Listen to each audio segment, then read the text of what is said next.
அப்துல் கலாம் கனவு காணும்னு சொன்னார். இவர் அதோட ஒரு படி மேலே போய் உங்கள் கனவை சொல்லுங்கள், உங்கள் கனவை சொல்லுங்க. இவர் நிறைவேற்றுறோம். ஆமா, எனக்கு நயன்தாரா போகணும். இவர் கனவு நிறைவேற்றுறா?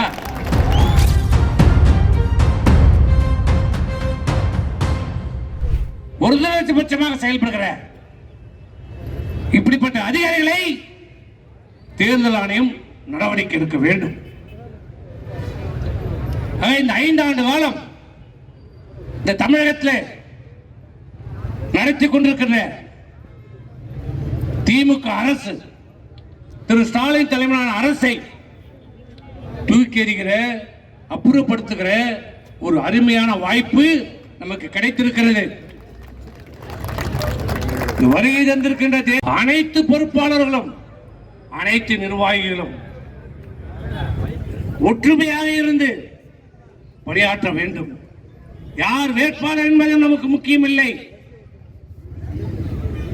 நம்முடைய நோக்கம், லட்சியம் இந்த அரசு கஞ்சா அரசு, போதை அரசு, மக்கள் விரோத அரசு, ஏழைகளை பற்றி சிந்திக்காத அரசு, இந்த ஸ்டாலின் அரசை தூக்கி எறியப்பட வேண்டும். அது மட்டும்தான் நம்முடைய லட்சியம். மக்களிடம் எடுத்து சொல்லுங்கள், வாக்காளரிடம் எடுத்து சொல்லுங்கள். இந்த அரசனுடைய தவறுகளையும் குறைகளையும், நீ நல்லவனா இருந்தா உன் ஆட்சி மேல நம்பிக்கை இருந்திருந்தா நீ 5000 கொடுக்குற?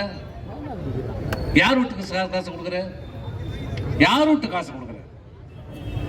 நம்ம பணத்தை எடுத்து நம்ம கிட்டே ஓட்டு கேட்கற. நீ யோகியமா இருந்தா என்ன பண்ணிருக்கணும்? அந்த 28 மாசம் தரல பாரு பணம், அதை நீ கொடுத்துட்டீனா நீ நல்லவன், யோகியவன். அதை கொடுக்க மாட்டாராம், அடுத்த மாச காசு இப்ப கொடுப்பாராம். அது 2000 ரூபாய் கொடுத்துக்கிறாரு. எதுக்கு? இந்த வெயில்ல நீங்கெல்லாம் கோடை வெயில்ல ஊட்டி கொடைக்கானல் போனோமா, 2000 ரூபாய். இந்த பஜார் கான்சல் வரைக்கும் போய் வந்த கூட பார்த்தாரு. இது எப்படியெல்லாம் இந்த அரசு ஏமாற்றுகிறது. தினந்தோறும் வசனம், கவிதை. சொன்னார் கனவு காணும். அவர் சொல்றார் அப்துல் கலாம் கனவு காணும்னு சொன்னார். இவர் அதோட ஒரு படி மேலே போய் உங்கள் கனவை சொல்லுங்கள், உங்க கனவை சொல்லுங்க. இவர் நிறைவேற்றுறோம். ஆமா, எனக்கு நயன்தாரா போகணும். இவர் கனவு நிறைவேற்றுறா? கேட்பான், நயன்தாரா எனக்கு கல்யாணம் பண்ணி வைன்னு கேட்பான். இவர் கனவு நிறைவேற்றுவாரா?